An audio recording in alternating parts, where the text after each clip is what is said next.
ठीक है। सत्येंद्र जैन जी, लगातार आप अभी डिटेल दे रहे थे अपनी सरकार के लिए और बोल भी रहे थे कि सुविधा दी गई है, लेकिन इस बीच एक सवाल ये भी है कि सरकार इतने बड़े स्तर पर बसों की सौगात दे रही है, लेकिन जो निजी बस ऑपरेटर्स है, अगर उनके साथ टकराव होता है या ऐसी कोई स्थिति ना पनपने पाए तो उसको आप कैसे मैनेज करेंगे? आपकी सरकार कैसे मैनेज करेगी? क्या इसके लिए कोई प्री प्लानिंग आप लोगों के पास? देखिए, निसंदेह, और जो कल जो बैठक हुई थी उसमें यशस्वी मुख्यमंत्री हैं जो मध्य प्रदेश में महाराजा विक्रमादित्य की भांति सुशासन के प्रतीक हैं, सुशासन के पर्याय हैं। देवी अहिल्या जी का जो सुशासन रहा उसके पर्याय हैं।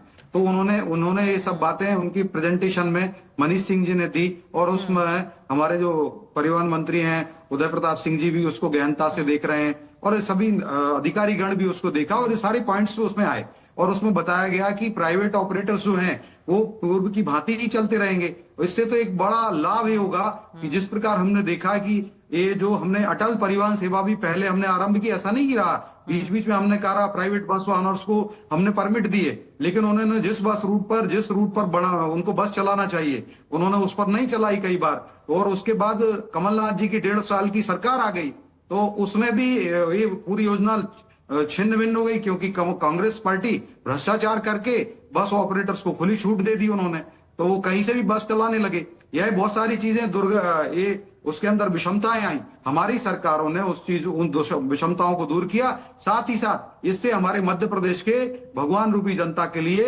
सुगम, सरल, सुलभ और सस्ता किफायती परिवहन उपलब्ध होगा। हमने देखा है जब त्योहार होते हैं, जब पर्व होते हैं, जब उत्सव होते हैं तो किस प्रकार से भोपाल से अगर रीवा जाना है तो 2-2 हजार 3-3 हजार रुपए का किराया लग जाता है, जो कि मात्र 600-700 रुपए होना चाहिए, कभी कभी 4-4 हजार रुपए। और अगर भोपाल से लखनऊ जाना है तो आप फ्लाइट की फेयर आपको सस्ता पड़ेगा, और लेकिन बस रूट आपको महंगा पड़ रहा। तो ये मनमानी भी ठीक नहीं ना। मुझे लगता है प्राइवेट बस ओनर्स भी भारतीय हैं, और हम सभी भारतीय होने के नाते हमें इस प्रकार का कॉकस या माफिया नहीं करना चाहिए। हाँ, आपको देखिए 1000 रुपए में आप किराया ले रहे हैं जहां का भी, उसमें शासन तय करता है, और उसमें बस ऑपरेटर के लिए भी काफी मुनाफा, काफी लाभ की स्थिति रहती है, ऐसा नुकसान है। लेकिन एक ही दिन में ही वो महासेठ बनना चाहते हैं, तो यह तो अन्याय है, और उसके लिए सरकार एक बहुत अच्छे काम कर रही है। मुझे लगता है इससे किसी को भी दुख वो नहीं होगा, और इससे एक लाभ होगा। ये स्वस्थ प्रतिस्पर्धा होगी। हमारे जो प्राइवेट बस ऑपरेटर्स हैं वो सब भी अपनी बसेस चलाएंगे। साथ साथ ही मध्य प्रदेश का जो यात्री परिवहन इंफ्रास्ट्रक्चर लिमिटेड जो बना है उसके द्वारा जो बसेस चलेंगी, जो 5200 से ज्यादा बस चलनी है, तो ये सब जब चलाएंगी तो एक अच्छा प्रतिस्पर्धा रहेगी, सबके लिए विन विन सिचुएशन रहेगी, और देव रूपी भगवान रूपी जनता के लिए जो हमारे लिए सर्वोपरि है वो उनके लिए एक सुलभता रहेगी। और यही कारण है कि हम बार बार ये काम करते रहते हैं, और बार बार जनता हमें हर 5 साल में एंटी इनकम्बेंसी हो जाती है।